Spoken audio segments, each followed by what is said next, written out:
والسلام علیکم ورحمۃ اللہ وبرکاتہ۔ اور حضور علیہ الصلوۃ والتسلیم نے میلاد منانے والوں کو کیسا انعام دیا، اب بات آگے نہیں بڑھاتا، سمیٹ رہا ہوں، کیسا انعام دیا، اللہ اکبر۔ حضور علیہ السلام حضرت عباس کے گھر آئے تو عباس ابن عبد المطلب حضور کی میلاد بیان کر رہے تھے۔ جب حضور تشریف لائے تو عباس کھڑے ہو گئے، سرکار نے پوچھا چچا کیا کر رہے تھے؟ سرکار نے پوچھا چچا کیا کر رہے تھے؟ عرض کیا آقا آپ کا میلاد بیان کر رہا تھا۔ حضور فرماتے چچا تم پر اور تمہاری اولاد پر میری شفاعت حلال ہو گئی۔ جو حضور کی میلاد بیان کرے حضور کہتے ہیں شفاعت حلال ہو گئی۔ پھر یہ جلوس کیوں نکلتا ہے، جھنڈے کیوں لگتے ہیں؟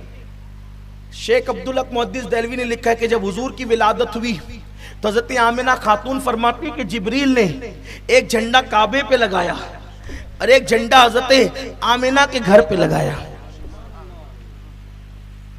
اور ایک حدیث تو یہ ہے کہ ایک جھنڈا مشرق میں لگایا، ایک جھنڈا مغرب میں لگایا، اور ایک جھنڈا کعبے کی چھت پہ لگایا۔ یہ جھنڈا کیوں لگ رہا ہے؟ پرچم کب لہرائے جاتے ہیں؟ خوشی کے دن۔ 15 اگست کے دن ہمارے یہاں جھنڈا کیوں لہرتا ہے؟ خوشی کا دن ہے۔ ملک آزاد ہو تو پرچم ملک کا لہرایا جاتا ہے، کائنات کفر سے آزاد ہو تو مصطفیٰ جان رحمت کا پرچم لہرایا جاتا ہے۔ یہ سب حدیث میں ہے موجود۔ اگر آپ کو بات سمجھ میں نہیں آتی آپ آئیے بیٹھیے گفتگو کیجئے۔ قرآن میں میلاد کا ذکر ہے، حضور کی میلاد کا ذکر قرآن میں ہے، حدیث میں ہے، صحابہ میں ہے۔ شاہ ولی اللہ محدث دہلوی فرماتے ہیں کہ میں میلاد النبی کے دن مکے میں تھا، اور اس دور میں یعنی آج سے تقریباً 3 صدیاں پہلے کم و بیش، فرماتے میں مکے میں تھا اور مکہ کعبے سے لے کر مولود النبی صلی اللہ علیہ وسلم تک جو ہے وہ قندیلیں لے کر کے جلوس نکلا کرتا تھا۔ اس جلوس میں بھی شریک ہوا تو میں نے دیکھا کہ لوگوں کے سروں سے لے کے آسمان تک نور کی قندیل تھی، روشنی ہی روشنی تھی۔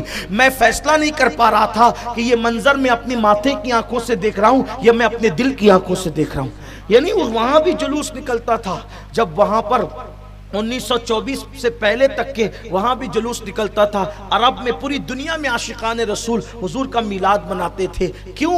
اس لیے کہ یہ حضور کی آمد کی خوشی نسبت کی بنیاد پر ہے۔ لیکن ایک بات اینڈ کی پہ جاتے جاتے کہنا چاہتا ہوں، آپ جھنڈا تو لگائیں گے، آپ لائٹنگ تو لگائیں گے، آپ میلاد تو پڑھیں گے، لیکن حضور جس مقصد کے لیے دنیا میں تشریف لائے اگر وہ مقصد آپ نے بھول گئے، اللہ اللہ جلوس میں شریک ہو رہے ہیں لیکن اس دن بھی آپ نماز ترک کر رہے ہیں، ہاں گھر پہ پرچم تو لہرا رہے ہیں لیکن آپ کے ہاتھ میں شراب کی بوتلیں ہیں، ہاں آپ گلی تو سجا رہے ہیں لیکن اللہ اکبر عورتوں پہ بدنظری کر رہے ہیں، تو اس سے حضور کا دل خوش نہیں ہوگا بلکہ حضور کا دل غمگین ہوگا۔ کیوں غمگین ہوگا؟ اس لیے کہ میرے آقا مصطفیٰ جان رحمت صلی اللہ علیہ وآلہ وسلم دنیا میں اس لیے تشریف لائے تھے۔ حضور کی آمد کا مقصد یہ تھا کہ اللہ کے بندوں کو اللہ کے قریب کر دیا جائے، گمراہ انسانوں کو ہدایت کا نور عطا کیا جائے، ایمان کی روشنی عطا کی جائے، ایمان کی رمق عطا کی جائے، گمراہی اور گناہ کے دلدل میں دھسے ہوئے انسانوں کو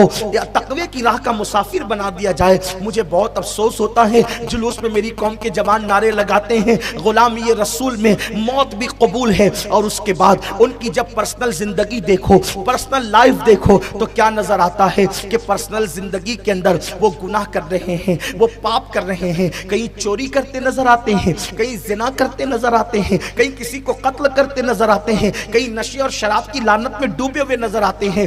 یاد رکھنا صرف ایک دن کے میلادی مت بنو بلکہ پوری زندگی کے میلادی بنو، اور پوری زندگی کا میلادی کون ہے؟ جو حضور صلی اللہ علیہ وسلم کے فرامین پر عمل کرے، کیونکہ میرے آقا نے بتایا کل مسکرین حرام، ہر نشہ آور چیز حرام ہے، تو پھر حضور نے بتا دیا اب اس کو حرام مانو۔ لیکن افسوس مسلم محلوں کے اندر نشہ عام ہوتا جا رہا ہے، مسلم محلوں کے اندر نشے کی لعنت عام ہوتی جا رہی ہے، ہمارے چھوٹے چھوٹے بچے نشے کی لعنت میں ڈوبتے جا رہے ہیں۔ میرے پیارے آقا علیہ السلام کے پیارے دیوانوں، زیادہ نہیں ایک روایت پڑھتا ہوں لیکن آپ کی عبرت کے لیے، کاش میرے وہ جوانوں تک میری بات پہنچ جائے۔ افسوس صد افسوس جب کسی معاشرے کے اندر نشہ اور زنا عام ہو جاتا ہے، اللہ تبارک و تعالی اس بستی کو تباہ اور برباد کر دیتا ہے، اس بستی کو عذاب میں مبتلا کر دیتا ہے، ان کے چہروں کو سور اور بندر کی طرح کرنے کی وعید بیان کی گئی ہے۔